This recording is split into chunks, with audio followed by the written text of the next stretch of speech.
Oh, cool.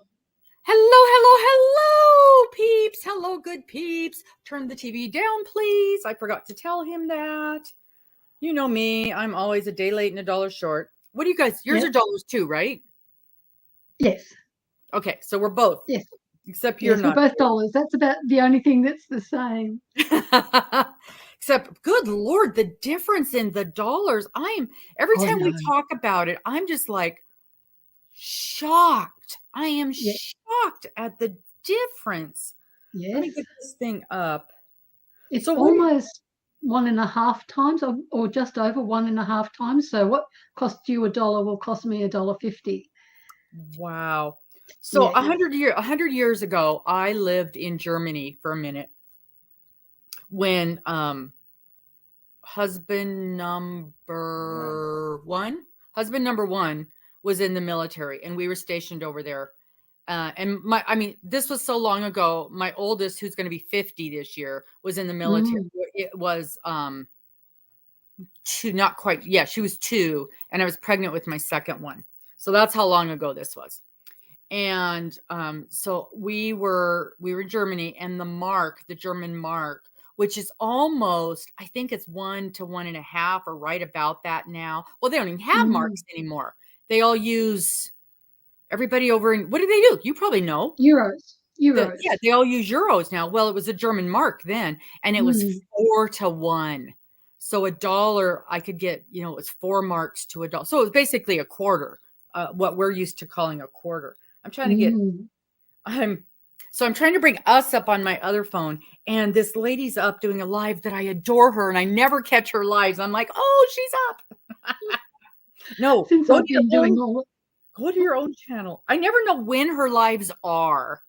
She's, in case you guys are ever interested, her name is Cara Bunton, and she does, her business is she makes things for cake decorating. So like, have you ever bought, so like the other day at my grandbaby's birthday party, they put these little butterflies all over the cake, and they're edible. You could eat the butterflies. So they're like, it's called something wafers. And so those are the kind of things she makes and sells, is things like that. She used to make wedding cakes, but now this is her main thing. So anyway, her YouTube channel is all about selling on Etsy, and she's quite good on Etsy, but she's not one of those, it's not one of those get rich quick kind of things. It's very interesting. Even if you don't have an Etsy channel, it's quite interesting to listen to and kind of get an understanding of how intricate Etsy is and how difficult it is to run a channel. That's not right. Run a channel on Etsy. Run an Etsy shop. I gave up on it.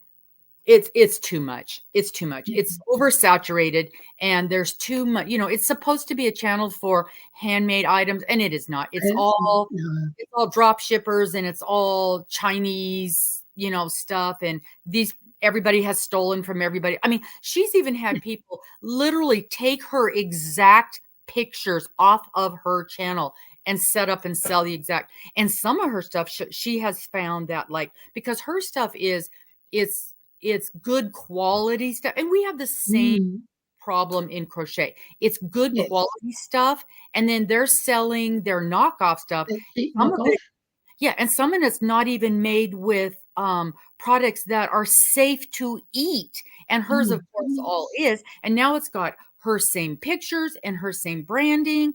And so, and they talk about that kind of stuff all the time. It's just amazing to listen to her stuff. So I really wonder if you could watermark her pictures. Oh, it doesn't do any good. They throw it up there with the watermarks on it. Oh my goodness. Hi, Amy. You know how people are. I mean, just like when they steal our patterns and things. But yes, it's just us honest people who, don't think to do that sort of thing. 100%. With a conscience. I've completely given up on the whole idea of having an Etsy page, but I still find it fascinating to listen to. Plus, her marketing ideas are very interesting. And even just that part is it's interesting to listen to. Okay. Yes, I'm sure a lot of the information is transferable to other platforms and like into your how to deal with scammers and how to watch out for scammers and things like that, and some of it's just the simple,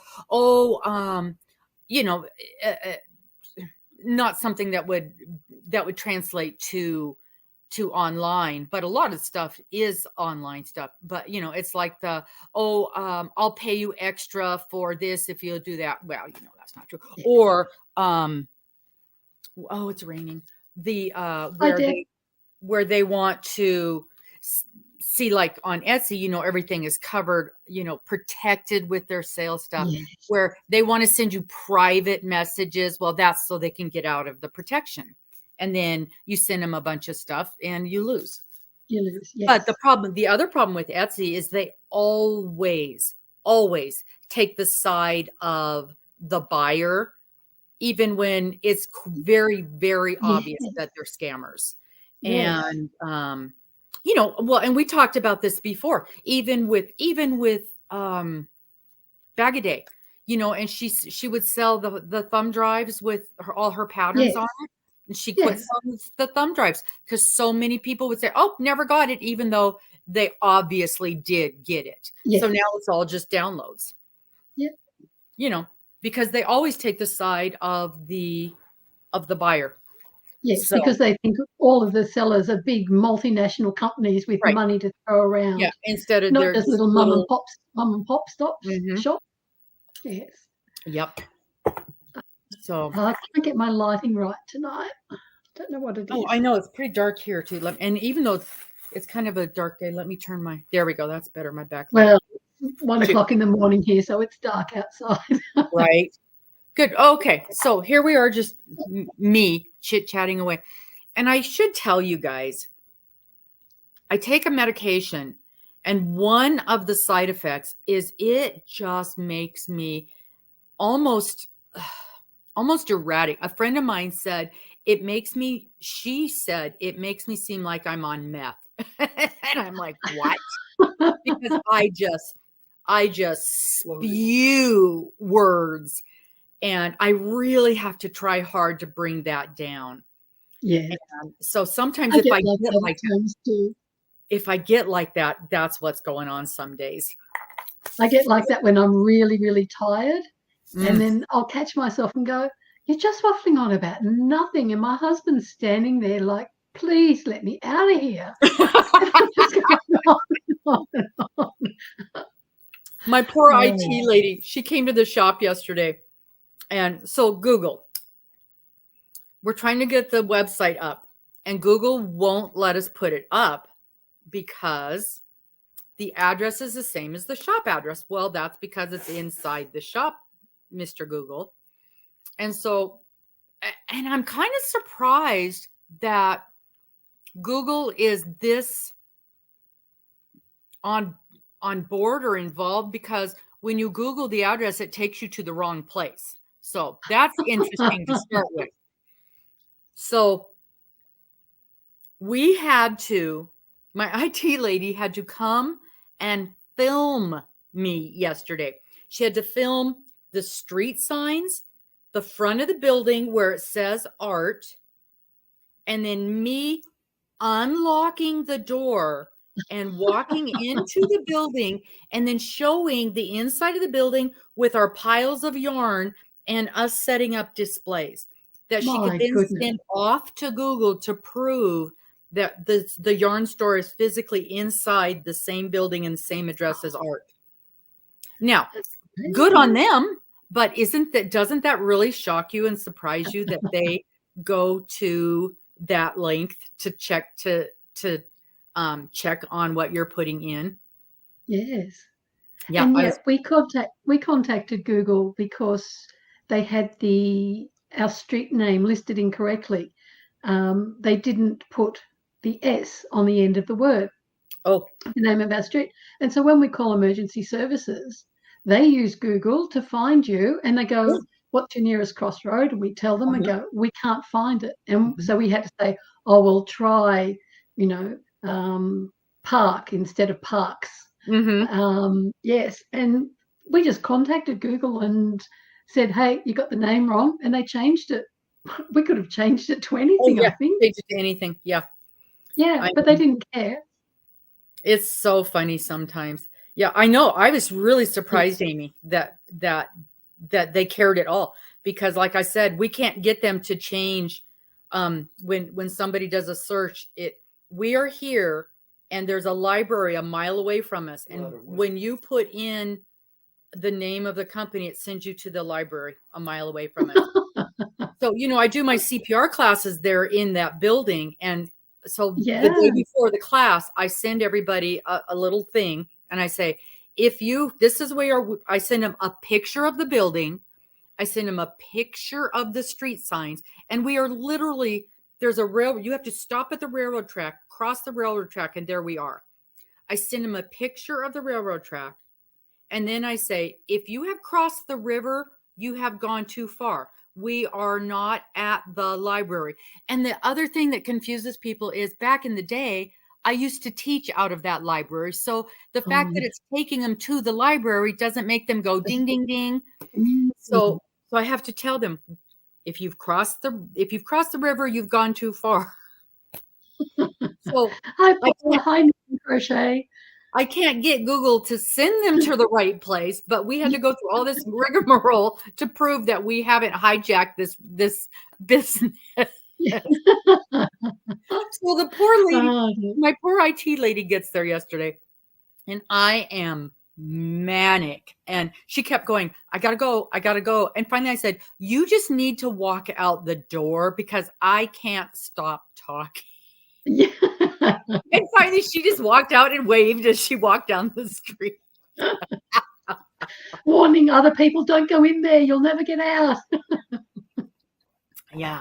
Oh, I had a young man come in last night, and it was 5 minutes before I was going to lock up. And he came in, and he was probably 20-ish. Not exactly our demographic. No. And now you got to remember, I'm in it's an old building. What is it? Over 100 years old, right? Oh, yeah. Close, and I'm on the corner by myself. There's nobody in the building next to us. I mean, I could scream bloody murder and nobody would hear a thing. There's nobody across the street because it's like a park, but it's one of those, it's not like a park where people hang out. It's like one of those parks that's the lawn of a business, Right. And so there, nobody knows I'm there. Nobody knows I'm there. And so this guy comes in, and he's looking around. He goes, can I use the bathroom? Sure, no problem. And so he's dodgy as. And then he goes, tell me about this selfie museum. And so, does anybody know what a selfie museum is? I'd never heard of it. So a selfie museum is something that I guess the bigger cities have them. I had no clue. So basically it's little scenes that are set up, and the kids take pictures of themselves, selfies, and and we have one set up in the basement. Oh. So the theory is, like, you'll do, it's like 12, 13-year-old kids. Yeah. A birthday party. It's great. But we've got a ball crawl set up. You sit in there and take pictures of yourself in the ball crawl. We've got a swing, a swing from the roof with pineapples all around. We've got a Lego setup, a Lego room. So you just go from like area to area and take pictures of yourself in these little scenes. We've got sounds pretty cool, actually. Yeah, it is. It is. We've got a 50s room set up. We've got a wall of old telephones, the old dial telephones. And some of these kids have never even seen a dial telephone. So they're really cute. It's really cute idea. Nobody's ever heard of it. And in the big Did you know that you had one? Huh? Did you know that there was one in the basement? Oh, yeah. Yeah, yeah. Oh, okay. Yeah, it's like an old payphone. Yeah, we've got a wall full of these old payphones that with the dials on them. So you guys, just for funsies, go look up a selfie studio and take a look at what they look like. So I know there's a big one in Seattle. That's where she got the idea, was over in Seattle. And we've got one that's all donuts. So we've got these donut pictures all over the walls. And you literally just take pictures of yourself in front. And so he goes, well, can I go see it? No, you cannot, because it's 3:00 in the afternoon. I'm ready to close. Nobody on earth knows that I'm in here with you. Yes. And in order to go down there, I have to lock the doors to the shop. Yes. Because I can't leave it open. And then we go downstairs to the basement where that's where the watched enough movies to know, don't do that. Exactly. Yeah. If this were a scary movie, everybody'd be screaming at me, don't do it. That's right. But you would lock the doors and go down thinking everything's fine. Because you can't be shocked when I even lock the doors if I go to the bathroom, because I'm not leaving the door to the shop wide open. Yeah. So I told him, and you can tell because we're in disarray upstairs because we're in the process of doing all the stuff. And I said, no, I'm sorry. It's kind of under construction right now, but here's the pictures. This is what it looks like. And here's our card. You can call and make an appointment to look at it. There's no way I was going down there with a man by myself in a locked shop with nobody knowing that I was doing that. Exactly. And if it was close to closing time, if someone came along anyway, they'd be thinking, oh, they're just closed. They're closed. They wouldn't know that you guys were down in the basement. Exactly. And even if I had, I would have called. In fact, I was telling Dana about it. And I said, I would have called you, Dana, and said, hey, I'm taking a customer down to tour the basement, just letting you know where I am. And that would have been a clue for her to make phone calls. Yes, yes. So, because, if I'd have called the boss, she wouldn't have known that I was concerned, because she trusts everybody. Yes, Deb, there is a pattern for Robin's shawl. The link should be in the description box below. Oh, you guys want us to talk about yarn? You want us to talk about what we're here for? What? How rude, interrupting our conversation. Yes. So, let's talk about that real quick, and then we'll talk about the square. So, I'm so glad you guys popped in. Yay. Yes, the shawl along starts today. Yay. Tonight, this evening, 6:00. We will be doing the cast on or the chain up, whichever you're going to be working on. And we'll talk about some the little details that you need. But we wanted to this morning, we wanted to talk about yarn, talk about hook sizes, needle sizes, and the pattern for both of them is in the description box below here. Yes. It is also in the, what is it called? The messenger group. Oh, yeah. The messenger. Did you put my new link in, the one with the updated version? I believe so. Okay, cool. Let me look. Oh, RWR Mal. This is an update. You did. You put it in there in the middle of the night when you were sleepwalking. Yes. But I wondered if that was the link that you used in the description I copied box. it from here and put it in there. Correct. Yeah. So there is both the crochet and knit version are in the RWR Mal in Messenger. And if anybody needs access to that, oh dear God, how do we do that? Let me see. I don't know. Where's Mary? Yeah. Cancel. Let's see. Invitation link. Copy.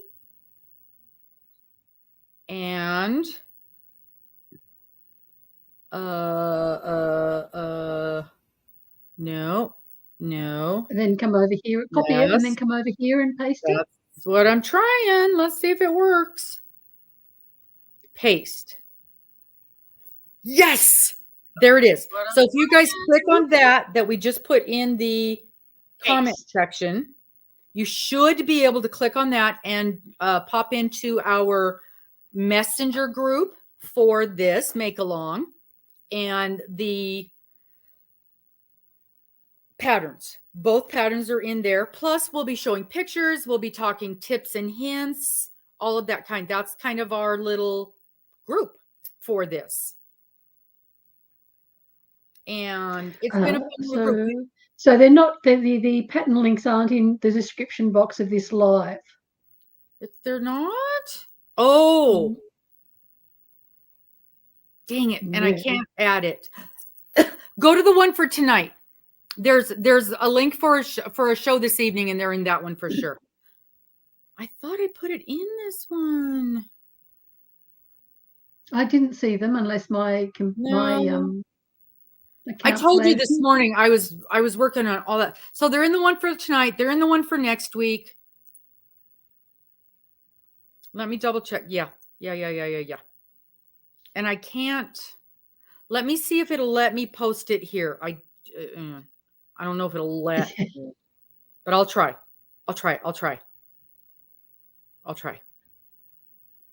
Man, I thought I posted those things everywhere. Copy. Okay. YouTube. And if anyone's already downloaded mine, like earlier today or yesterday, there's an omission in there. I forgot to tell you what size needle to start the cast on with. There it is. Okay, that's hers. So see what you guys can do. It's a shame they don't let you do a hyperlink where you can put, just the name of the shawl rather than all that other stuff. Well, I don't know how to do that. Oh, no, you can't. You can't. Okay. You can't, no. Okay, good. So it wasn't me. No. And let me get the other one. Let me see. So there's Cheryl's. No, can't see with those ones. Copy. Oh, it's not letting me copy it. It's taking me right to the...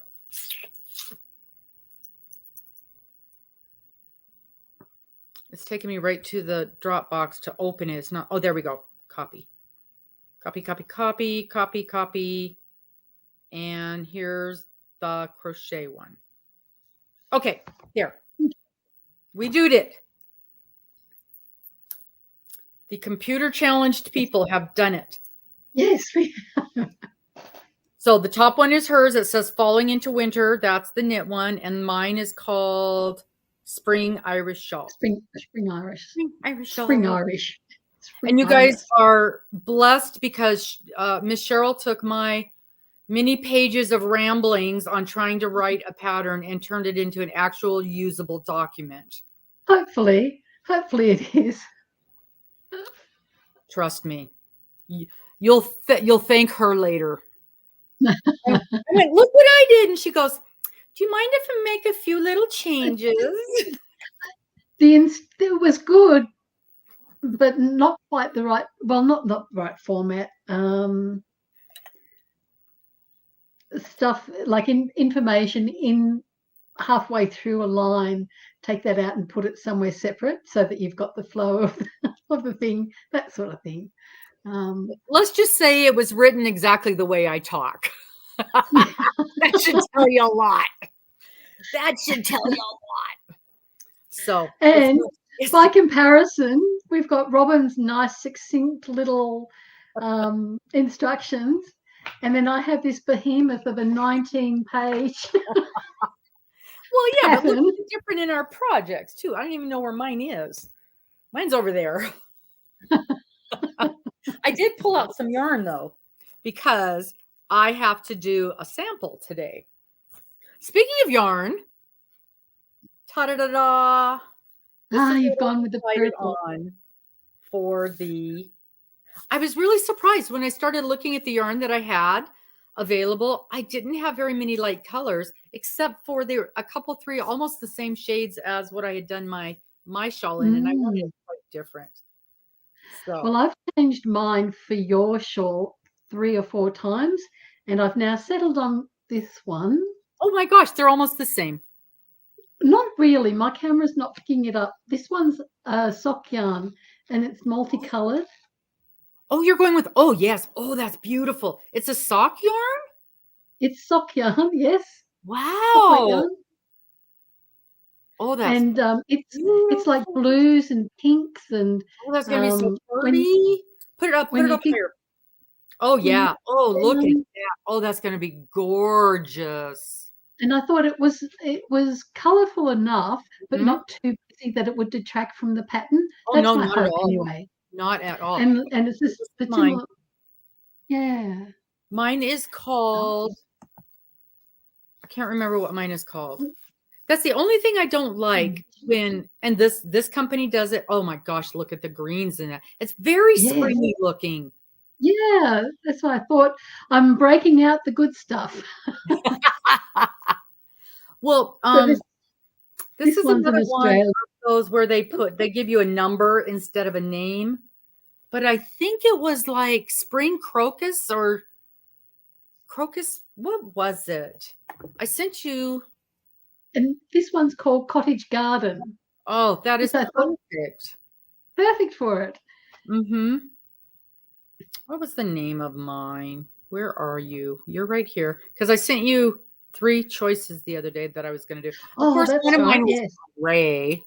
And I didn't go with the gray. It was very hard. Even when I got there, I went, oh, but that gray is so pretty. Because, I never. I only don't choose gray because it makes me look really washed out. Which is weird because my maiden name was Gray. Oh, that's funny. Mm-hmm. It was, I don't know. Actually, I'm sure. scrolling back through our texts, it's like I'm talking to my son. I say, oh, we just started chatting today. And they're like 6,000 scrolls later. There we go. Here they are. It's called Spring Crocus. So I was either going to do Silver Heather, which is gray, or Latte, which is brown, light brown, or the Spring Crocus. So I went all out and did the Spring Crocus, which it was darker. And the only reason I was hesitating is because it was darker than I wanted to work with. But it isn't that dark when you get it in the light. And I'm using the Pacific, which is the acrylic superwash merino blend. And because I really wanted, and I've been saying this all along, I really wanted to use a little nicer yarn for this because I know this is going to take me a while to make. And unlike this ridiculous square project, I am going to make this work. So that's the yarn I'm using. I have pulled my US 10 6mm, correct, for a 4-weight? US 10, hang on. US 10 is a 6, yes. Okay. Sorry, I don't know the US sizes. Sorry. Yeah, so a 6mm, and then 6mm. Yep. Somewhere in this mess, and it might vary. It might vary 0.5 millimeter or so, depending on the thickness of your 4-weight compared to the others. This 4-weight's a little on the thin side, I would say. Oh, here's my note. I knew I had my note somewhere. And nope, that's not it. This is the problem. I write things on sticky notes and then they fall. And here it is. Here's my sticky note. And then the other needle I need is your 4mm, which is a size 6. Or 4.5, or even a 5, whatever you've got. I've got a whole set. So, but it is in with my square. So I have to pull it from that when I'm ready to use it. So I start with this and I'm going to use it for a while. And then I'm going to switch to the other one for a bit. Yeah. So you're going to use the larger one first. And you only switch to the smaller one in the separator section for that one row. That's what I thought. So I wasn't worried about it being in with my square knit project. Okay. And then so I'm using the smaller, you can't even see it, the smaller loop until it gets some bigness, and then I'll switch to a bigger loop. Perfect. Yeah. And so for this one, which is a soft weight, I thought I'd try, and it recommends a 3.25 millimeter needle. So I thought I'd try a 4 millimeter hook. And if that then seems too loose and drapey, I'll go down to a 3.5 millimeter hook. And I went up quite a bit from what the thing recommended. It was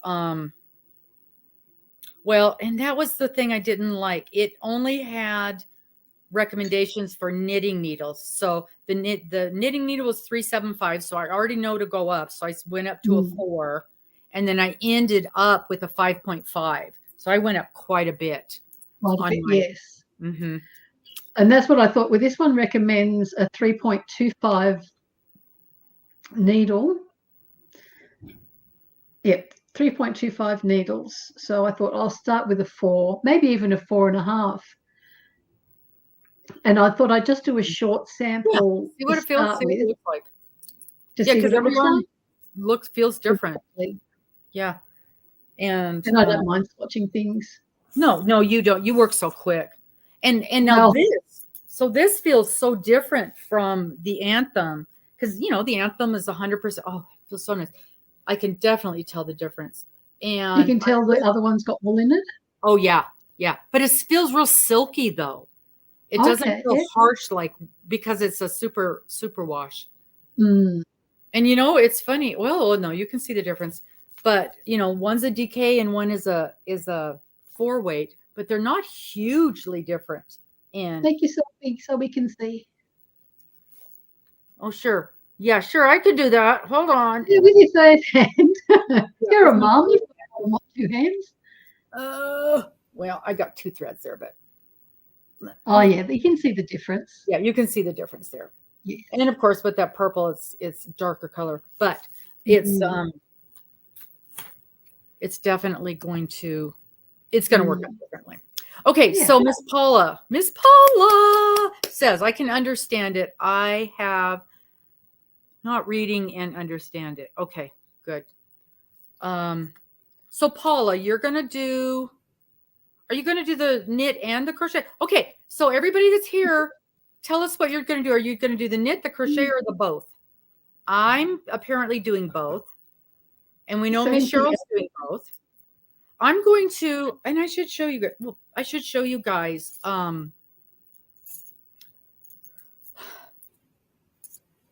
It's always interesting when someone else does your pattern.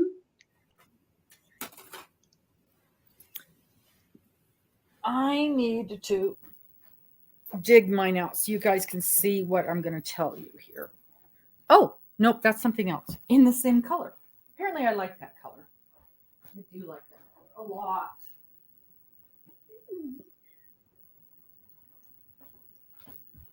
Yes, I hope no one's put off by the length of the knit pattern being 19 pages. 2 of them are the abbreviations, and there's lots of detail in there. That's nice. I love the drape on your one, Robin. Yeah. So this is from here to here. Oh, wow. It's just about the length of my forearm. So that's 16 inches. That's 16 inches from here to here. And when we're done playing, I'm going to add on another. That's 4 skeins. I'm going to add on a 5th skein because I want it to be just a touch wider. It's fine. It's perfectly fine the way it is. And when you do that flippy thing, it works out great. But I know me. And I basically want to be wrapped up in a blanket when I'm throwing on a shawl. So I am going to, and I might even do it. No, I won't do it at first. As we move into this later on, and people are, because honestly, if you're a mono project person, you're going to have this done in a week. Honestly, no problem at all. It'll take you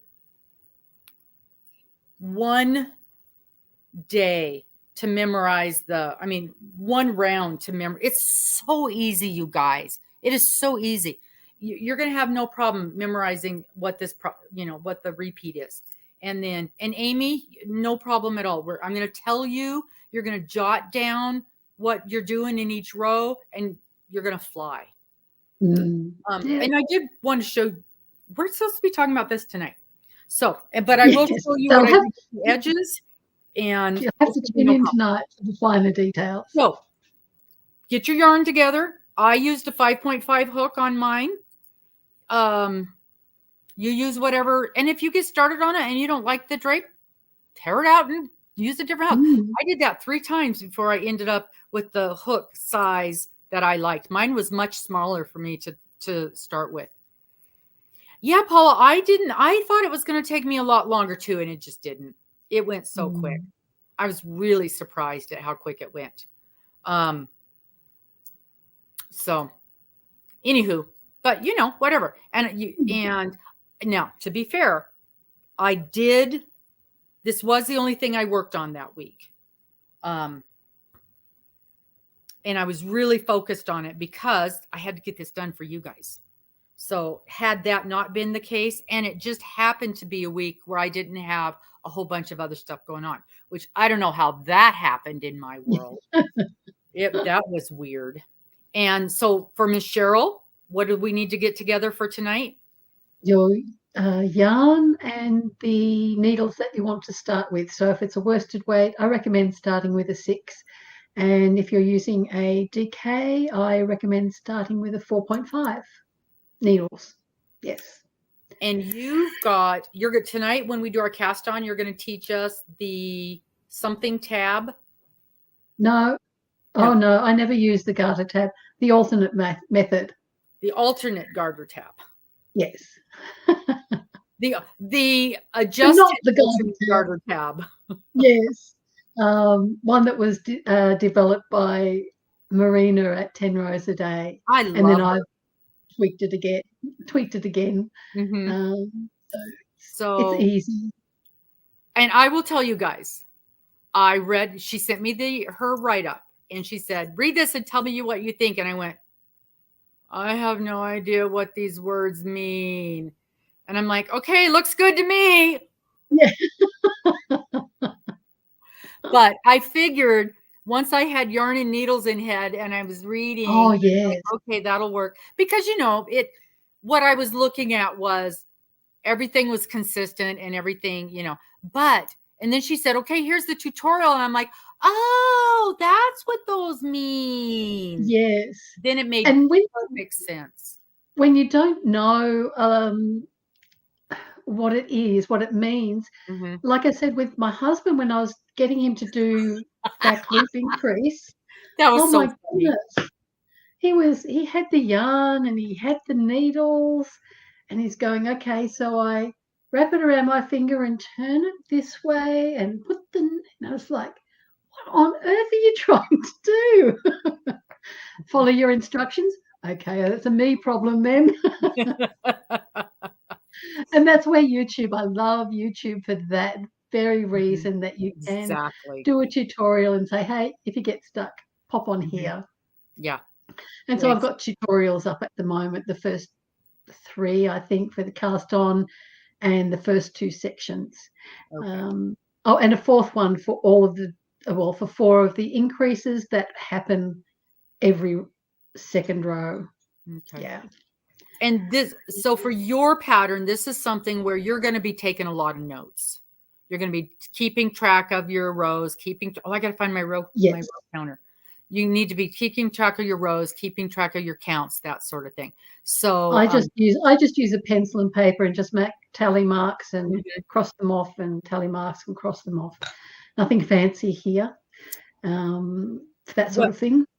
Speaking of tally marks, let's talk about what we're supposed to be talking about. So tonight at 6:00 Pacific, and what else ever your time. So poor Miss Cheryl doesn't have to be up at 3 in the morning teaching us. Probably 11-ish in the morning it will be. Okay. I think it was yesterday I was talking to her, and she literally had not gone to bed. She would round the clock. She stayed up doing all of this, helping me rewrite my pattern, making tutorials, finishing up her pattern, trying to get all this stuff uploaded. We have not figured out how to get it uploaded to Ravelry, which is why it's on Dropbox. It has to be approved by Ravelry. So that might be a new thing on Ravelry, and then they check through it to make sure you've not got any inappropriate links, to make sure you do this and that. And with a number of patterns that are uploaded to Ravelry every day, I have no idea how long it could take, which is why I went with the Dropbox options initially, yes. And since we can put them in the description box, and hey, is there anybody in here? Miss Deb, she might be gone. Miss Deb, are you still here? Is there somebody in here who can tell me? Well, I just put it on here. So can somebody tell me if one of these links works so you were able to get to the pattern? Because it took me a little bit of song and dance originally to get to it. But again, we know who we're talking about here. So I just want to make sure somebody. Okay, so Paula got to it. Excellent. And I was able to print off a couple pages of it. Once I got to it, I was able to print off a couple pages, so that was fine. Because I'm a right all over the pattern person. Yeah, you should be able to download it. No problems.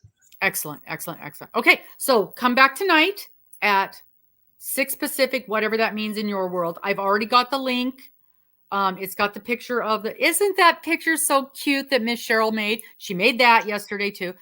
I swear to God, you guys, 24 hours she was up doing all this stuff. And then she finally took a nap all day. She took an 8-hour nap in the middle of the day so that she could get up and do it all again and be here with us. I couldn't believe it. My husband was talking to me. I said, I'm just going to lay down for a bit. And so he's talking at the bedroom door as he's walking out. And I don't even think I saw him walk out. I think I was asleep before that happened. Poor thing. So we want her chipper when she's teaching us this stuff. Active and chipper. So, and so that we can have our needles at the ready and our yarn at the ready. And we're going, what am I supposed to be doing here? Yes. And what I'm going to do is I'm going to try, I think I'm going to have the video on the side as well so that I can be watching you and talking with you. Well, you're going to show us what you did in the video. Yes. But the thing is, I was going to say is after this live, if we stay on, I want to see if I can cast from my phone so that you can actually see my hands from the point of view, like I was doing a tutorial. Yeah. But I'm not sure. So I need to test that out. Worst case, I should be able to bring the video up on here, just like when you're doing bingo. Yeah. And then we can talk. We'll sort it out. We'll get it going. We'll figure it out. Hard. It's not hard. No, it's super simple. Once you see it one time, you go, oh, no problem. Yes. So, and it's only the first couple of the start and then the next row, I think. And after that, it's the same. Yeah. Okay. All right.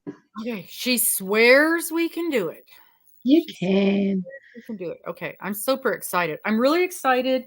I'm really excited to try out this Pacific yarn because I haven't used it before. And I really want to. Oh, it's so nice. It feels so nice. And of course, I can't remember the price of it. But it's not expensive. That's the reason I went with this because it was the merino blend and it was very reasonably priced. This is what I do, you guys. When I can't remember a price, I literally go back and look at my video because I have the prices listed right there on the video. Here it is. There's my video and my comments. So this is $8.50 a ball for superwash merino. It's 40% superwash merino. I can't talk. Superwash merino, 60% acrylic, and it is 213 yards. So and this is so nice. So, and of course, anti-pilling also, all the things. But gosh, it feels so soft. I can't wait to work with this. That's one of the things I'm excited about. But I also have I have chosen this. I had done this last year. I had already bought some of this. I had bought 9 balls of this to make a sweater. And I sent you that sweater pattern. So you saw that. Yes. Yeah. Yes. And that's in that iris blue. So I'm so excited to work with this because I've been wanting to make that. And I just haven't had time with all the different projects we got going on. So, Paula, she swears that's the reason she created this pattern was so somebody at our level. she did this because we were so bored with this thing. And she came up with the pattern because of this awful thing. So let's talk about this awful thing, since that's what we're supposed to be here for. So tonight at 6 o'clock, we're going to start our shawls. And we'll be talking about my shawl also, but it'll take 5 minutes. The hardest part about my shawl is figuring out the multiple. So it's 4 + 1 + 2. So let's talk about our knit square for the week. Hello, Miss Samantha. Okay. Hi, Samantha. So 6 o'clock tonight, right here. Same bat channel. It's not same bat time. Same bat channel. No. So this week's square was called, good Lord, I've moved things. The diagonal broken rib. The diagonal broken rib. Now, Miss Cheryl did one? Yes. Okay, this is what we're going to do. Miss Cheryl's going to show you hers, and I'm going to make her big. Oh, dear Lord, mine doesn't look anything like that. I have completely mucked mine up. Oh, yeah, that's beautiful. Yeah. So that's what it's supposed to look like, you guys. So if you do, yeah, put that up there again. Oh, I was going to show the back. So that's the back. Oh, okay. That's the back. Make it higher. You got to go up higher. There you go. Needs to be right in front of your face. Perfect. That's lovely. And that's the front. Oh, yeah. And I can't remember if I blocked this one. I don't think I did, because the sides are coming in a bit. I don't think I've blocked that one yet. Well, and now we'll have a look at Robin's. Let's just say mine doesn't quite look like that. Okay. Steve, this one is acrylic, and it's from Hobby. Or Hobby? Yes, in Denmark. They're Amigo, and I think the color is egg yolk. Oh, yeah, I can see egg. That's what our eggs. That's what my chicken egg yolks look like.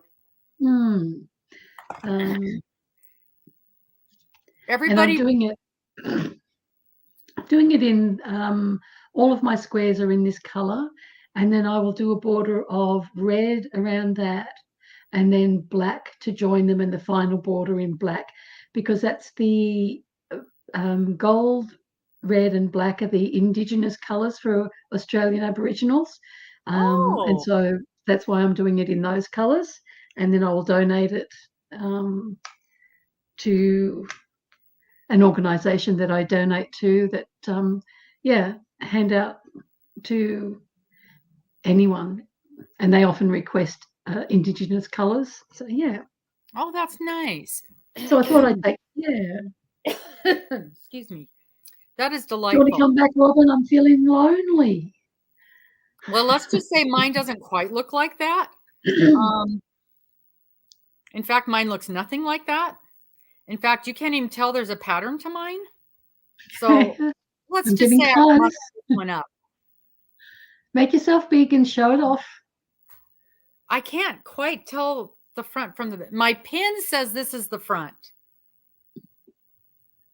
Okay. Well, I guess I can see a little bit of some diagonals there. Yeah, I can see some diagonals. It looks quite different on camera than it does in person. So there's the front. Good Lord, this thing is terrible. That's the back. It has character. I was looking at the back, I think. Yes, the back's not as pretty as the front. Not pretty is a stretch with this thing. But I can definitely see. That is funny, because on camera, I can see the diagonals. In person, I absolutely cannot see them. Yeah, so it doesn't look any different to mine. Where I need to hold it out at arm's length. This is garbage, is what this is. This one needs to go in the bin and start over. But at least I remembered to knit the borders on this one.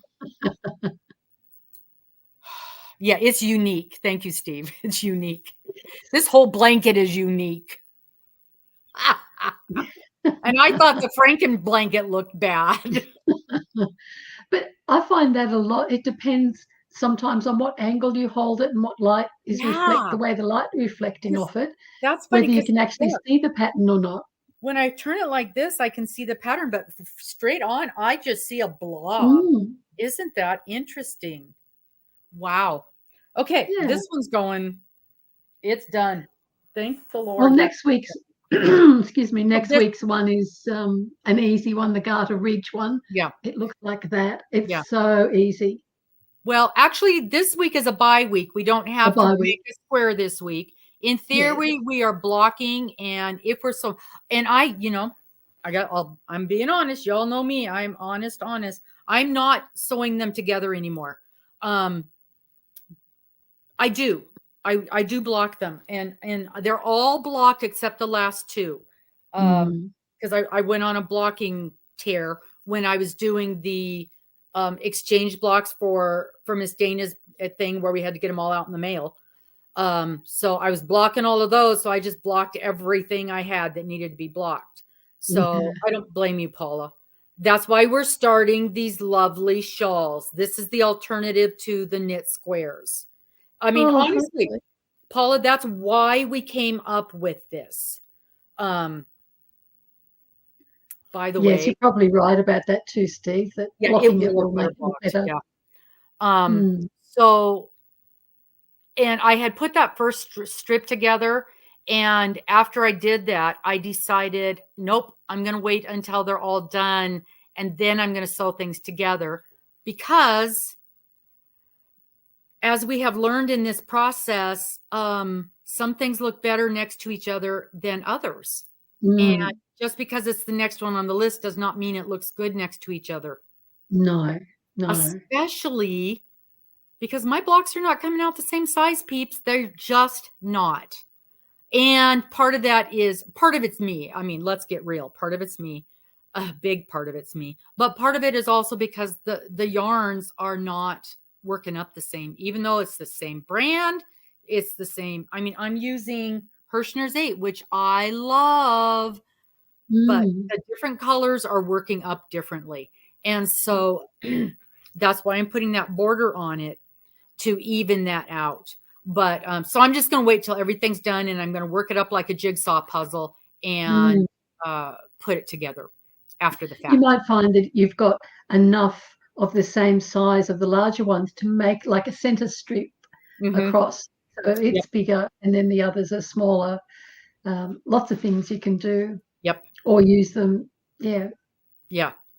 So, no kidding. No kidding, Steve. And that's what I have said all along with this. Even though I am not loving the pattern, I am not loving what is coming out of it. I am learning with every single block. I am learning stuff. Just like with this one, I didn't love this block, but I just now learned that, you hold it at a different angle and I can see it, because forward, it just looked like a mishmash to me. I could not see the design, but as soon as I showed her on camera, I'm like, there's the design. I just had to look at it differently. So it's still, even though I would never recommend this pattern to anybody else, except everybody in the whole wide world, apparently. But I have learned a tremendous amount, and it's a pattern that isn't important. It's not like, I'm making this blanket for so-and-so, and then it's been a complete disaster. So, it's like the Franken blanket. It'll be done, and will have learned a ton about knitting. And that's where I'm at in my knitting. I'm at the learning stages. So I am not at a point where I can knit things for other people. I think this project is more geared towards individual pieces. So like this one. So make a little washcloth. Don't make them into a blanket. Pick 12 of them. Or so. Do one a month. And you've got 12 washcloths for the year. Bundle them up and give them to someone for Christmas, or, put them in your... I think a blanket is the wrong use for them if you don't know what you're doing. Like, and you're still learning about, like Steve said, still learning about your tension and things like that. Because then size won't matter if they're, a different size. And the more you do them, the better your tension will become. And that's why I don't mind doing stocking stitch, which is knit one row, purl one row. When I was learning to knit, making that really, really huge long scarf, because you're doing the same thing for this long, and you learn and you get a rhythm and you get the muscle memory of how to do it. And then you focus on, at the same time, on your tension. So I don't mind doing boring, repetitive stuff when I'm learning something new. But I know a lot of people don't like that. It's like, don't recommend knitting a scarf, do a mug rug or a little washcloth or something like that first. And that's a good idea too. But at some point you need to have enough practice at a certain thing before you move on. Not before you move on, but get the basics down first. Well, and the other thing is I'm learning about counting. I'm learning about, not that I can't count, because and there's a ton of counting of in crochet and pattern reading and how to, that kind of thing. But also with crochet, I don't have to focus so much on my counting. But with knitting, because I can read my stitches in crochet, I still can't read my stitches. So I can't tell you how many times where's my square? I can't tell you how many times and I've learned, once I get past my border, put a stitch marker, because I don't have to count those, and then start counting my stitches, because I can't always read my knits and my purls. And so count, and figure out what works for me in keeping track of my pattern rows. Because on some of these patterns, I can just tick them off. On others, where you're doing the jump back and do this, do this one, now go down here, now go up here, now go down here, I use a clicker, and that's worked out okay. But so again, lots of different things I'm learning. I have learned how to undo a certain amount of stitches, not rows, but I can undo 8 or 10 or 12 stitches without having, palpitations. And I do know how to pick up stitches, in drop stitches, but I'm lucky this yarn doesn't ladder real easy. So if I catch it right quick and don't move fast, I can pick those up pretty easily. But I had no clue how to put that row back on that I had already cast off. So we compromised. We figured it out. So I'm learning it. Like I said, I'm learning and just like having, it's like, okay, I don't like the size of these blocks. What can we do? And you guys all jumped in with the ideas, and, and Pinky Jean. Oh, I didn't look at her. It has already been a morning, you guys. But usually I look at Pinky Jean's video, because she always puts a video out, and I look at her block. But I saw what she did with that crocheted border. I'm like, done. I love it. I absolutely love it. And because I had no idea how to put a border around a knit project. And I was very scared of that, because I enjoy doing that. Well, of course you do. No, it's nice to, like, blankets I knit, and I don't usually put a border on them. And if I do, it's not a knit one, it's a crocheted one if I'm going around the side, because that's easier. So there are things in both crafts that complement each other. They don't have to look weird together. Well, and when I started researching borders, half of them were crocheted. I had no idea. So the next time I get some snooty knitter, I'm going to go, really? Because I see a lot of knitters using crochet borders. But I was really surprised at how many of the suggested borders were crocheted. Even one of my videos that I just put up about which stitch was it? I can't remember now. I've only done 3. That's how bad my memory is. And to fix a mistake that you made, it's easier with a crochet hook. It's not just like picking up a stitch, but there's one where you can change it from being this way to yes. And but there's nothing I can think of that a crocheter needs a knitting needle for. Right. And that's why they sell those little half needles on the key ring to knitters so that they can use them. All of a sudden, okay, I have cleaned up my area, people, and now everything I need is not within anything. Reach. So I have to get a tissue. So you're on, Cheryl. Okay. So I was going to say, Steve, if you're still here, I would really appreciate your feedback on my pattern. Like I said before, it's a huge hunking. It's 19 pages long. Don't let the Forestry Commission know, because you don't have to print it out. But just on how it reads, and if for an advanced beginner an advanced knitter like yourself, whether it still holds any interest, I'd be curious to know, because this is the first pattern I've ever written out. I have my own way of doing it when I'm writing a pattern for myself, and it will be, I do it in an Excel spreadsheet, and I'll have a return symbol to say, okay, when you get to this point, turn around and go back that way. And I know people won't understand that. So this is the first one I've actually written out for people, real people who know what they're doing, to look at. Just like mine. She was so sweet. Like, I sent it off to her and I was so proud. And she's like, do you mind if I just make a few little changes here and there? After lots of ones, I'm not quite sure what you mean. What you and I thought I was very clear. No. In other words, this is complete crap. I'm rewriting it. No, it wasn't. It wasn't. I just wasn't clear in my head.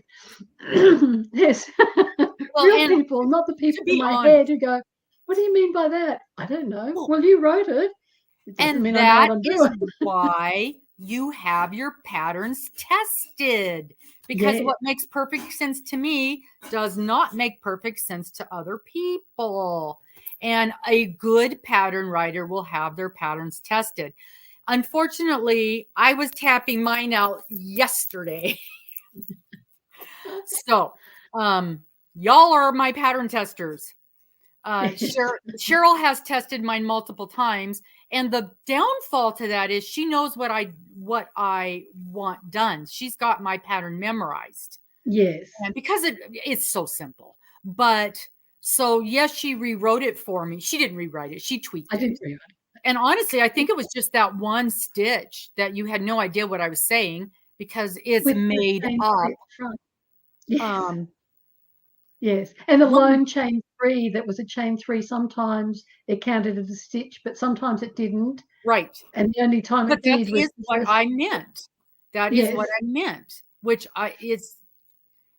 and I will talk about that when we're getting to that point. Yeah. And when I'm showing people and talking, and then maybe Cheryl, and that was the other thing, when Cheryl and I were doing it, we were texting, and that's not easy either. It's not. No. So when we get to that point and we're talking about it, then maybe Cheryl may make a change. We may have an errata. So, and then a version 1.1. Yeah. And then I can explain why I did what I did. And she might have a better way of, and honestly, what she wrote up might work perfectly fine. And I won't need to do what I was doing. So this is my first time, peeps. This is both of our first time. We're pattern virgins. So y'all have this. And since my pattern's the same as yours, is I know what I want to say in my head, but getting it down onto paper is a totally different beast. Yeah. And I was like, I'm jotting down. You just do this, this, this, this, and this. Here you go. Oh, but when you have to write it up for someone to read, you go, but wait. And I was on the phone with Dana yesterday, and I go, do I have to actually say at the end of every row to turn it? And she said, yes. I'm like, seriously? People don't know you're making a shawl, you turn it? And she goes, no. I'm like, okay. So I went back and said, turn, turn, turn. Oh, good, Paula. Oh yes. my gosh. And you've got to know, I guess, the level. So when I was a computer programmer, I used to write for the finance industry, and it would be people inputting information about debentures and unsecured notes and all that sort of thing. And you'd have to cater for every possible thing that they could do wrong. Even things like you think no one's going to do that, like put at the alphabet in a number field. Oh yeah. You know, it's supposed to be 1, 2, 3. It's a customer number. Or their telephone number, and people will put in ABC. It's like, okay, so you have to be able to catch that and through that. So I think I tend to go overboard with the detail because that's what I had to do in my working life. I had to pick up on all of the small things and think, how could people break this? Because, sometimes if you don't catch the error, it will just, the system will crash. So I think Robin and I are sort of at both ends of these spectrums, and we need to meet in the middle somewhere. Yeah. Well, and at first I wasn't even going to write up a pattern. I was just going to say, okay, do this, this, and this. And we're like, no, you can't do that. No. You have to write this down. Okay. Well, you just do this and this. No, you have to write it like a real pattern. Yes. I can do that. No, you have to write it all the way. Okay. How hard can it be? It's really a simple pattern. Okay. Yeah. So we're both learning a real lot about this process.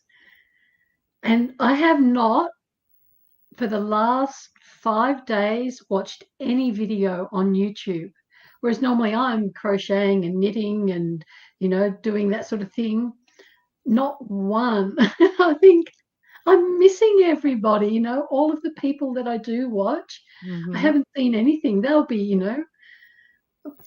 anyway, I won't ever have time to catch it up. But it's all been this, and I'm sick of it. No, I'm not sick of it. I'm excited for it to start and for my input to be done. The videos up, tutorial videos. Yeah. Yes, Robin. Okay. I have to tell you guys something. Yes, Steve, I will. Steve, if you will email me. I don't remember if you've emailed me before, but it'll be ever so much easier. Oh, so I was just reading Steve's message that he was having trouble with the Dropbox download. Yeah, I had to fight with it at first too, but finally I did. I had to download the Dropbox. I had to download the Dropbox. What do they call that? The program, and then get out of it and just go into my regular Dropbox, and then it worked for me. It was okay. Weird. But it took me a bit, but then it finally just worked. Yeah. Okay, so I get a phone call this morning at 5:30 in the morning. And then the phone call went away. Well, I was kind of sort of, because I usually wake up at 6, so I was on the verge of almost being awake anyway. And I could tell it was Miss Morgan. Well, Miss Morgan is dog sitting at her mommy's house. And so I immediately called her back because she's not a morning person, because, she works till midnight. So she's not a morning person. And so if she's calling me at 5:30 in the morning, there it's something. So I called her immediately back. She goes, I'm so sorry. I didn't realize it was Friday. And I know what? Somebody stole her car. So I'm like, oh no. Well, first off, of course, not my first thought, but in one of the 21st thoughts is, thank God we had put because we did a first aid class yesterday, and instead of loading the stuff back in her car like we normally do, we put it in my car because she was going to her mom's and I was coming home. So thank God for small favors there, or we would have lost all the equipment. So she says, I've already called the police. They're on their way. And then we talked about, all the things, the insurance. And And, between her mom and, we've got the truck here and she can use my car. And thankfully her work is only 5 minutes away from here. So, we'll figure it out. You can use my car. We'll figure it out. So when the police got there to take, and there's glass all over where she parked, they have to park on the street. And so there's glass all over the street. And so while the police officers they're taking the statement, they get a call that someone had called in that her kind of car, what's her car called? Kia Soul. It's a Kia Soul. So we call them the toaster cars. It's those square box car. So we call them the toaster cars. Somebody's using a car like hers to try to steal a motorcycle. They're trying to cram a motorcycle in the back of this car. So they actually catch this person trying to steal a motorcycle and cram it in the back of her car.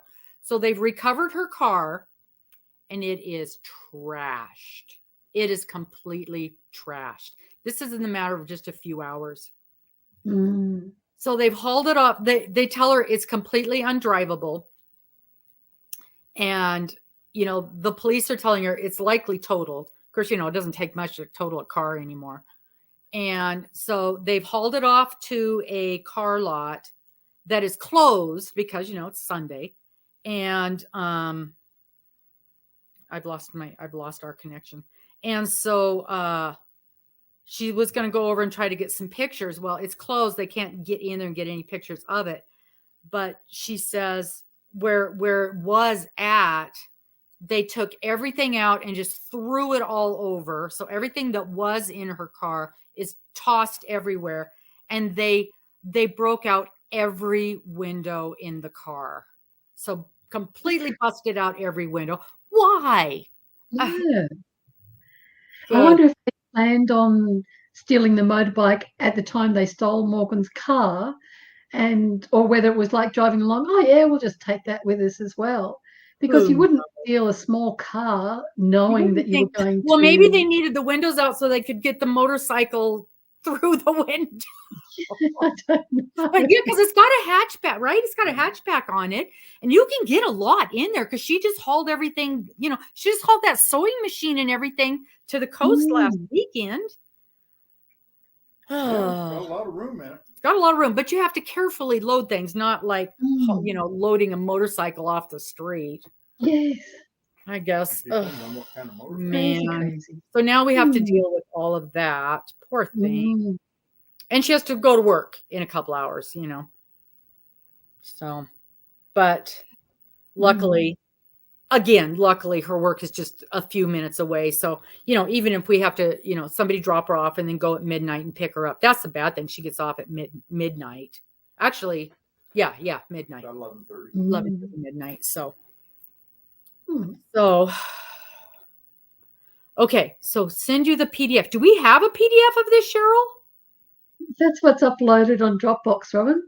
Okay, so I'm going to open. Oh dear Lord, I'm going to open Dropbox. Steve, do you mind if Robin sends me your email and I can email you the pattern? That's probably easier. Because I was going to send you a link to Dropbox. Sorry. Yes, or Steve, if you want, you could go to my channel and under the about, you'll find my email address there. It's me.u.n.yarn@gmail.com. Yeah, Who I'll pop it over these stupid long names? My goodness. Okay. So, Robin, if you want, you can send me. Yeah, I will. I'll just forward that right over to you. Yeah, because honest to God, Steve, I'm like, sure, I'll just. And I was thinking, I'll just send you the link to Dropbox. I wasn't even thinking, and I just read it again. I'm like, oh, PDX, okay. Yeah, I don't know how to do that because mine isn't in PDX unless you've created it. I created a PDF. Yes. Okay. Yay, you guys! I'm telling you, if it wasn't for Cheryl, none of this would be working. I would have given up on these squares long ago. And yeah, She does have full coverage. And I'll tell you a story about that. So she bought this car, and it's one of her. And then she called her. You're jumping ahead. I'm telling the story. Yeah, don't spoil the story. All the time. But it's one of her stepbrothers that worked at the car lot and sold her the car. And so she bought this car, and she gets home, and you buy a car and then you call your insurance company, right? The insurance company says, we don't cover these because they're stolen so often. And her mom said, you've got to, because she's already bought this car and there's no take backsies. And so because they had been with this agent for so many years, they made an exception. But she had to put this special, because I guess it's somebody bright idea was to put a videos up on YouTube about how easy it is to, all you got to do is this and you can steal this car.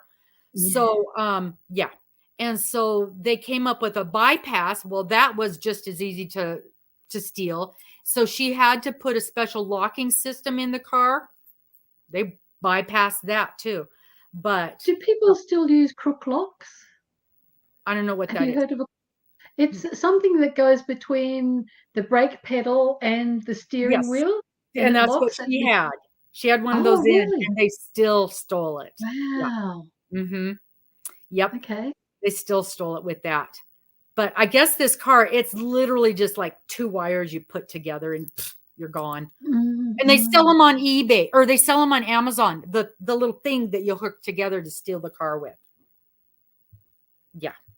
But so there's so many of these cars stolen that the insurance companies won't even insure them. And so they convinced the insurance company to insure it, jacked her insurance way up, and then the thing gets stolen 6 months after she bought it. Yeah. So this is going to be fun. This is going to be fun. Okay. So Amy got the pattern to open. She's emailing it to herself so she can print it. We might have to post the PDF, Cheryl. Is that something we can do? Can we put that? Post it where, though? Huh? Post it where? I don't know. Can we put that in the description box? Oh, your pattern? Yeah, we could probably put it in the description box. It's not too long.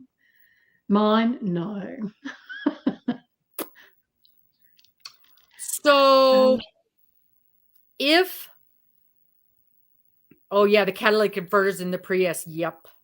You know what they did to my car? They drilled when it was my CRV. They drilled through the gas tank. What was the point of that? To drain the gas. Oh, just to steal the gas. Yeah, I was at work one day and I get home, or I go out to the parking lot and my car won't start. And I'm like, what the heck? And so they towed it in to work on it. And they're like, yeah, somebody drilled through your gas tank. Drilled through the gas tank to get $30 worth of gas. It's a rubber gas tank. It was ridiculous. It doesn't make sparks. So I mean, I don't care why. I don't care about any of that. I'm just like, all the junk. And it's like to steal $30 worth of gas. And it's like, $1,000 now that I have to put out. It was insane. Mm-hmm. It was insane. Yes. And with the deductibles so high now, Well, and then, what happened with us is we had 2 claims on our insurance, and they counted a windshield as a claim, a windshield repair as a claim. And we had 2 claims, and they canceled our insurance. Really? Mm-hmm. Do you have what we have in Australia is called a no claim bonus? Do you have those? So you start out and mm-hmm. Some companies do. Some do. Yep. Yeah. So you just drop down as you drop down, your premium goes up. I always buy windshield insurance. It's separate, and you can make a claim once a year, and it doesn't affect your claim policy. I had no idea that they counted a windshield as a claim on, because it's never been a thing before. Well, it is now. Well, if you don't know, better check that. They counted that as a moving violation on the insurance. And I'm like, How does that go against? How? It's a rock thing. Nope. Yeah. Nope. Wow. Yeah. Yeah, that varies from state to state, how that works. Oh, okay. But it was the motorhome, so it was very expensive to replace that. Very expensive. So. Yeah, it was a $600 windshield. So, anywho. Yes. Anywho. So, yeah. So, anyway, so tonight at 6:00, we will talk about that. This is a bye week on the Knit Square. If you want to get ahead, obviously you can always do that. So next week's is going to be the garter stripe square. A garter stripe. And Miss Cheryl and it's just a simple little one. But yeah, we don't have to start that this week. We will start that next week. No. And Cheryl does that in her sleep. Of course, she's got the whole thing done. Don't let her fool you. I've done all the squares. I haven't joined them obviously. And has created this, and don't forget this knit triangle shawl that she's doing. She's grooming us for her squares. Yeah. That's been on the back burner since this. I can't believe that we in a month have got to this point with saying, yep, we're going to do this. Ha ha ha. No, it was just kind of a throwaway idea. Yeah. Because people were so bored with these squares. Yes. Anyway. So Steve, do you download or try to access Dropbox from your phone? Because I'm not a phone person. I don't do anything with my phone. I always use a desktop or my desktop or laptop, and I don't have any problems with Dropbox that way. But I've only used it just for this. I didn't have an account with them before. So I'm wondering if it's different from a phone. Dana puts everything on Dropbox and Google Docs. I don't like Google Docs, but she loves it. So that might be an option as well. I'll have a look into that. I wonder if you can put PDFs on Google Docs.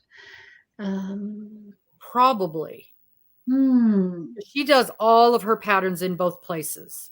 And I fight with Google Docs. I can never get, but again, it's me. So, yeah. Yeah.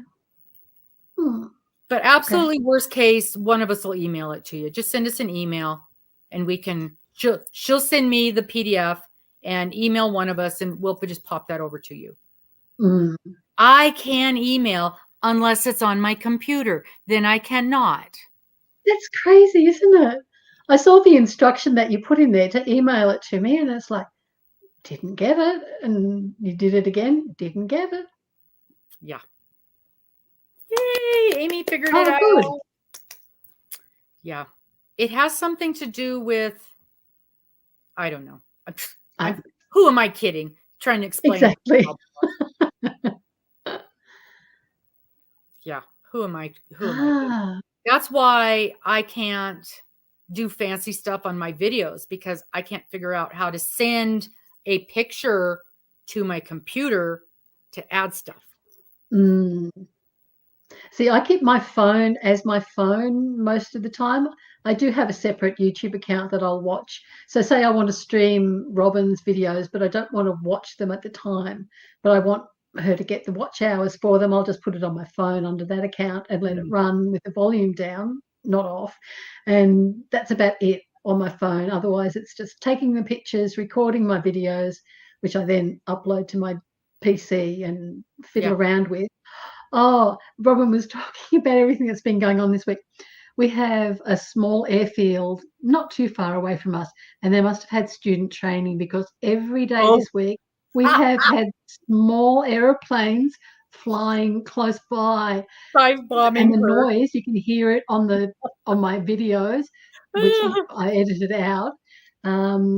We've had the crows and the kangaroos making noises everywhere. And when it's been quiet, it's been raining and it's been noisy. It's like, I just want to record a video. It's only going to take me 5 minutes.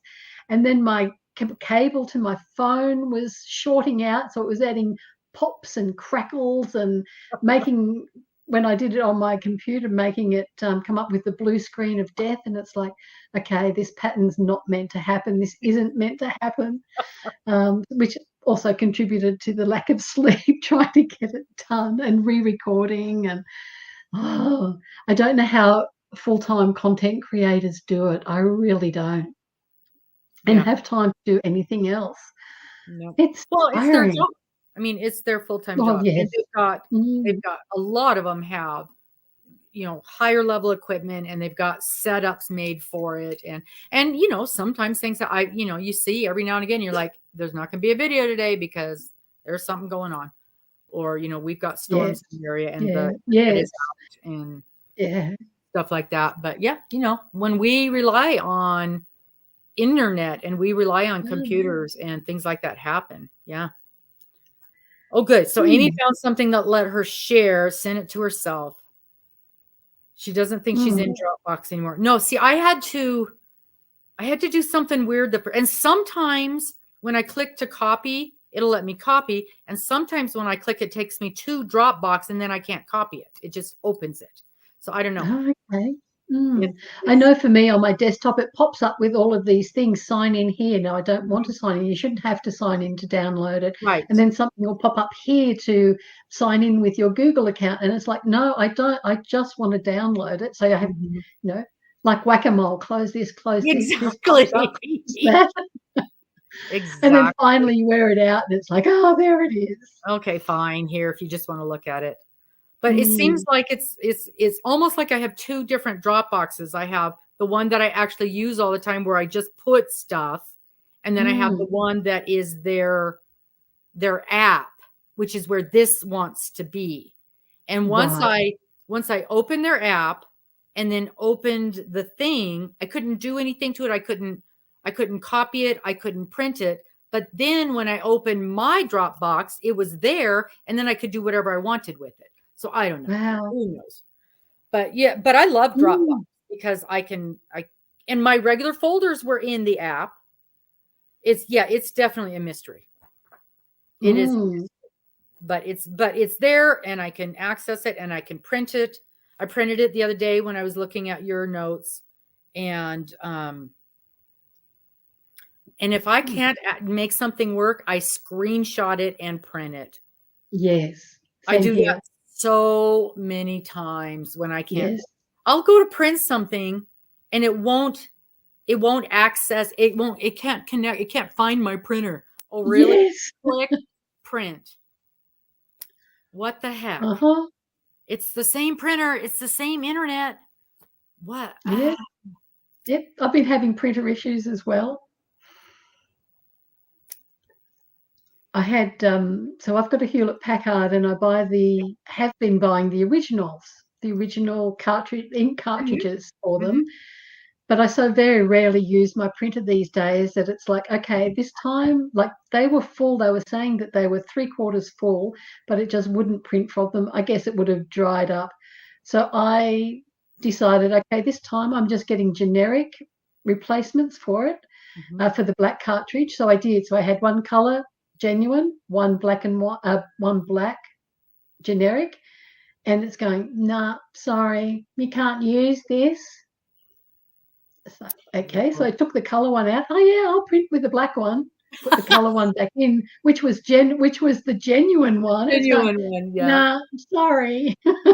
Wow. So yeah. Oh, the last time I bought a printer. Oh, so I just got an update on the car. Called the tow yard from Morgan. Called the tow yard. All the windows and mirrors are smashed, and the steering column was completely ripped out. You got to wonder why. Like, so that's just pure. I don't understand. Yeah, I mean, I can understand someone stealing a car, kind of, go for a joyride, but I don't understand the destroying it part. Yeah. Yeah. So what was that, about a year ago when that stolen car was here? Yeah, about a year ago. So we had this car, Mister, he's aware of everything. And not me. I'm just like head in the clouds, what's going on. If it doesn't involve yarn, I'm clueless. So this car is parked we've got a side street here, and there's this car parked over there. I didn't even notice there's a car there. And Mister's like, okay, that car's been there for 3 days. What's going on? What's going on? And I'm like, don't worry about it. It's fine. So now the car's been there for 4 days. Well, now he's out there poking around. He wants to know what's going on. What's going on? What's going on? What's going on?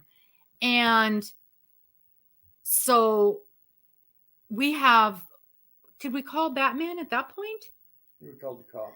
So one of our granddaughters works for the sheriff's department in Seattle. And I'm like, what should we do? Well, and she's like, we'll call Crime Check. Okay. I don't think there's a problem. It's just somebody who's parking here and she's visiting somebody over there. Well, he's like, the windows are rolled down. It's pouring down rain. Nobody is parked there and visiting across the street. So he's called the Crime Check, which is the non-emergency police here. And they're like, he gives them the license number and stuff. He goes, oh yeah, that's a stolen vehicle. Oh, okay. Well, and he's like, there's bags and bags of clothes in the back. Like somebody's living in this car. And I'm like, oh, well, that's kind of odd because it's not like a cruddy vehicle. It's not like great, but it's not cruddy. And so they get a hold of somebody. Well, next thing I know, there's somebody out there poking around. Well, he goes flying out there. Can I help you? And they're like, yeah, this is our car. When he called the Crime Check people, they called these guys and said, we found your car. The police never even came out. And I'm like, well, don't they like investigate, try to figure out who stole it? They just told us to come get our car. And so all those bags of stuff, they had loaded it up. They were taking a bunch of stuff to the Goodwill, and they were embarrassed that they go, I hope nobody thought we were living out of our vehicle, which is exactly what we thought. And, but yeah, so it was her son, because her son showed up in a van, and we thought, okay, what's going on out here? And, so her son came and it was drivable. And I'm like, oh, I'm so sorry with the pouring rain and everything. And I said, and Mister says, it's been here almost a week. They literally dropped it off the day they stole it.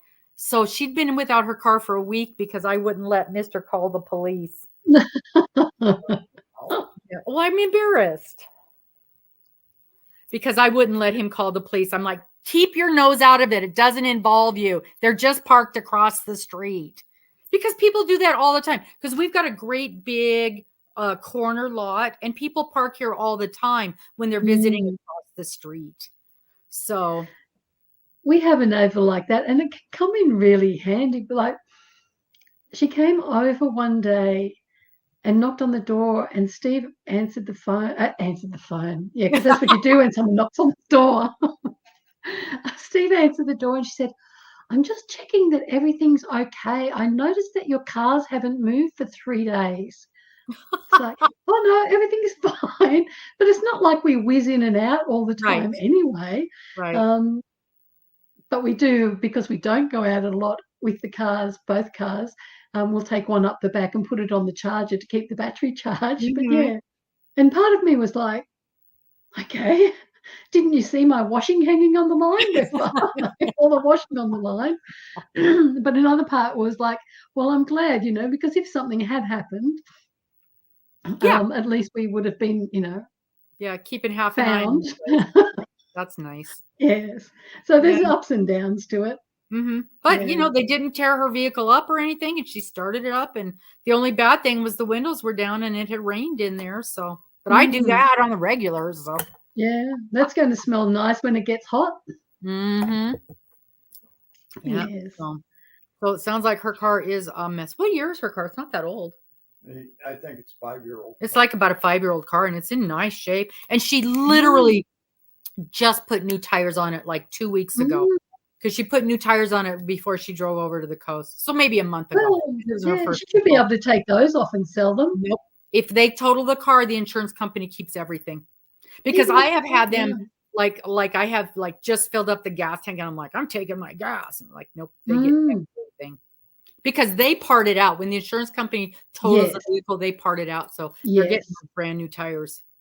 literally a month-old tires. If you put tires and wheels on it, once in a while you can buy it back, and then you can part it out, but it's not worth it. No. If you're a mechanic or something like that, you know. And sometimes they give you such a small amount for it, you buy it back in part amount. And oh yeah, if she hadn't just bought the new wheels and tires, they wouldn't have stole it. I'm surprised they didn't take the weld, and that might have been what they were going to do. They, you know, take it back and then strip it and do all that stuff. Yeah. Oh my Lord, what a mess. So anyway, Miss Cheryl needs to go to bed. I can see she's drooping. She's not talking as much as she usually does. It's 2 a.m. for her. And so we do not have a square this week for our knit square. If you are involved in that project, this week's was the broken something. Where's my diagonal broken rib square. And hers is gorgeous. Mine's a mess. I cannot believe how different it looks on screen, because I absolutely cannot see that. That is so funny. That is so funny. And yeah, somebody called the cops too soon. So not this week. We don't have a square this week to work on. So this is your week. If you're doing that, you're gonna block these. You're gonna, you know, block them up. And if you're sewing as you go, which I am not, because I'm waiting to put mine together when I'm done. And so then on May 12th, we're going to be starting the garter stripe square, which she showed us. Of course, hers is all finished, and it looks pretty nice. So Miss Cheryl's going to go take a nappy nap. She's going to go night-night, and then we're going to see her. What? I said night. Paul was saying good night. Good night. And she's going to see us later. She's going to see us in her morning, in our evening, at 6 o'clock Pacific, 7, 8, 9, you know, all the things. So we see you guys tonight. Bring your hooks, bring your knitting needles, bring your yarn. Miss Paula, you're just going to watch, I guess, because your yarn is in the mail. And yours is the same color as mine, right? Yeah. You got the rest of it. It's such a pretty color. I had to look up what bachelor button meant, because I thought, I don't know why that's it. It's a cornflower. Yeah. Oh, cornflower. That's what you guys call it? Yes. We call it cornflower too. What? Bachelor buttons. Yeah. That's another name. Yep. Bachelor buttons. Oh, and it's so easy, Paula. So easy. So, yep. And I've got to figure out a multiple for a sample to work on while we're doing our thingy. And I'm excited. I'm going to be casting on my knit one. Yeah. While she's showing us tonight. I'm excited. And if you want to have a preview, I've got the video up already on YouTube for the cast on. So if you want to have a go and then come to the live with any specific questions, that would be good too. Yep. And I did watch it the other day when she first made it, and it's super, super easy. I was really nervous, and then because like I said, I had read the pattern and the words were they may as well have been in Chinese, and I'm like, and then I watched the video and I'm like, oh. And those of you who do not read patterns, that's a good way to learn. Watch a video, see what they're saying, read the pattern, and match. Yes. Okay. And in a couple of in the later ones, I actually have the pattern on my table, and I read that line and then show what to do. So you might be able to pick it up that way too. But it's not proofread, because can you imagine proofreading with all those abbreviations in it? Like every single line, every instruction, it comes up and says, I don't know what BLI is. You know, here's a suggestion, blink. It's like, I'm not going to blink. Yeah. And then LLI. Do you mean LLC, limited liability company? And it's like, oh my gosh, just ignore everything. I'll spell check it myself. Yeah. So as we're going along, if we find little thingies like that, we'll fix it. Yes. And if you find anything, and if it's not clear, just ask, email. My email account's under the about section, which it doesn't say about anymore. It's just got a little arrow. Yeah, it's weird. That you click. Yeah, and it's up above now. They don't have the thing over here, so it's hard to find that kind of stuff sometimes. Yeah, you'll have the video to refer back to on hers, not mine. Mine's too easy. You don't need a video. It's too easy. There's literally one thing.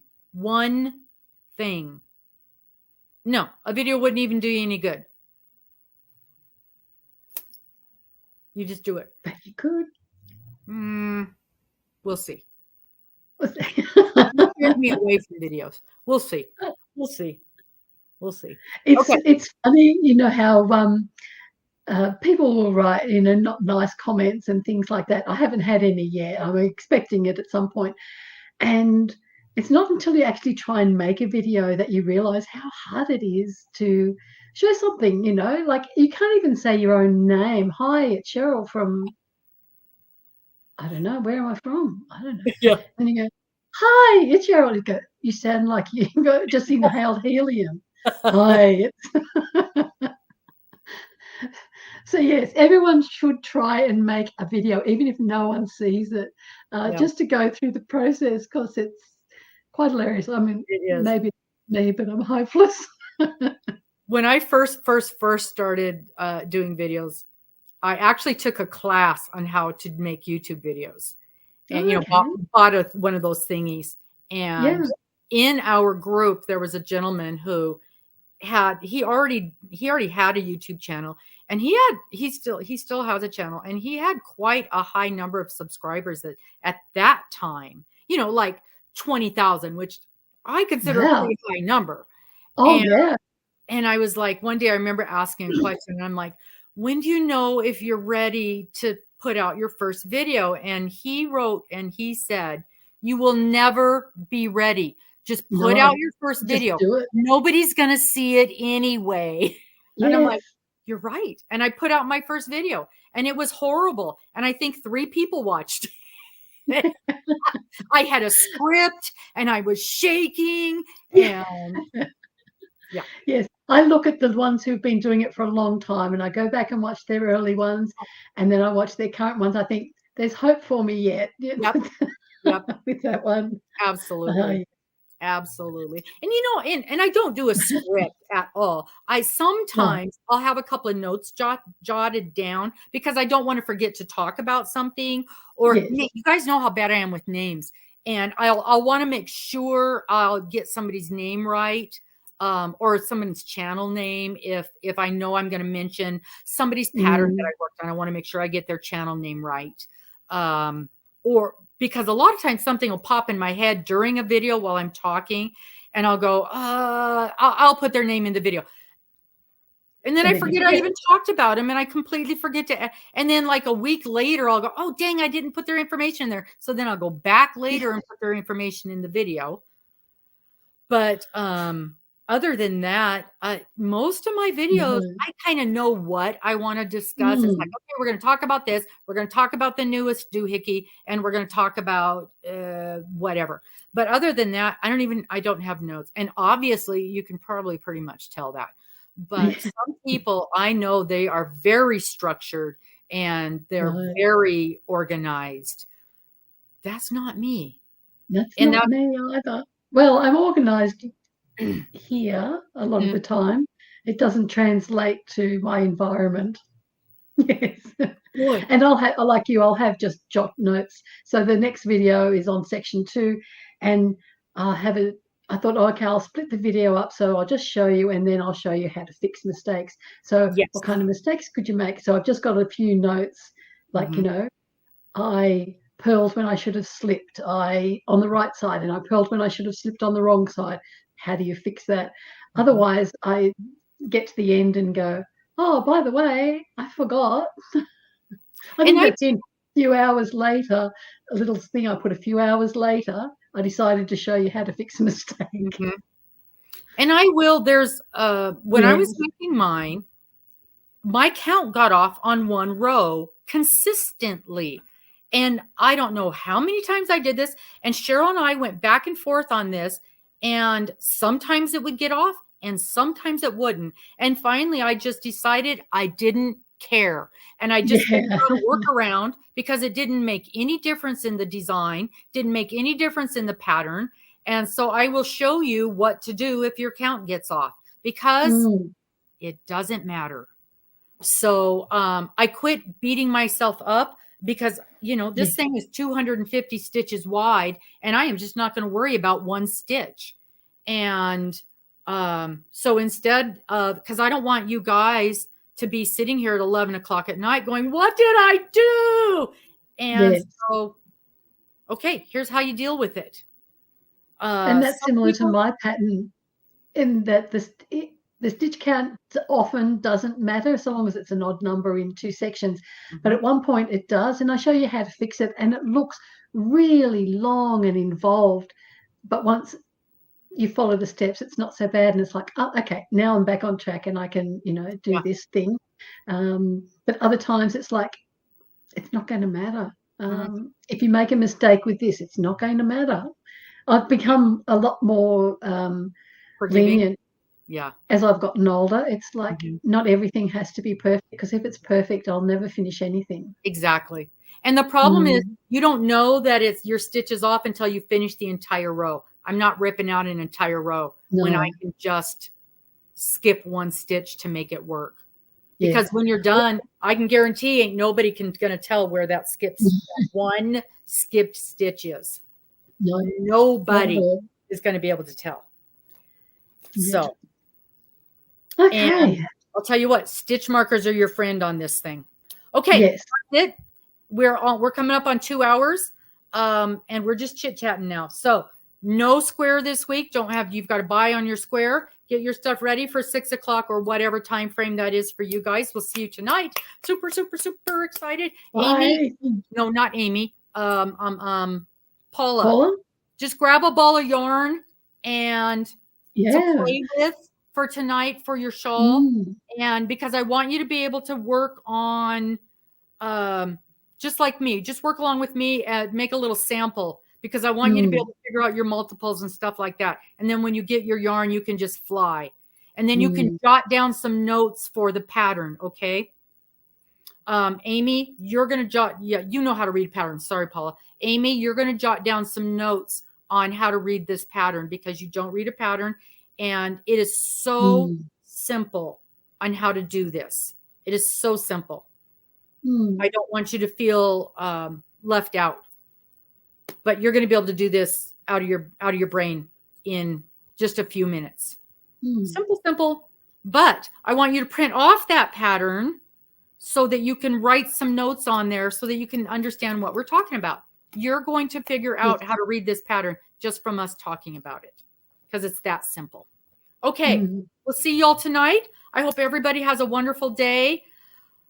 Cheryl and I both have some things to do still to get ready for this, and we'll see you tonight. Bye-bye. Bye, everyone.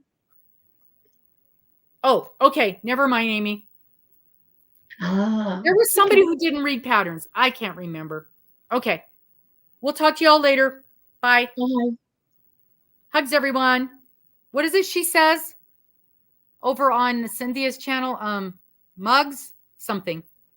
It's the same. Mugs and hugs or something. Mugs and hugs, something like that. Talk to you later. Bye-bye. Amy, I forgot to tell you, I looked at that yarn. It is gorgeous. I got to do a video. I didn't have time yesterday. See ya.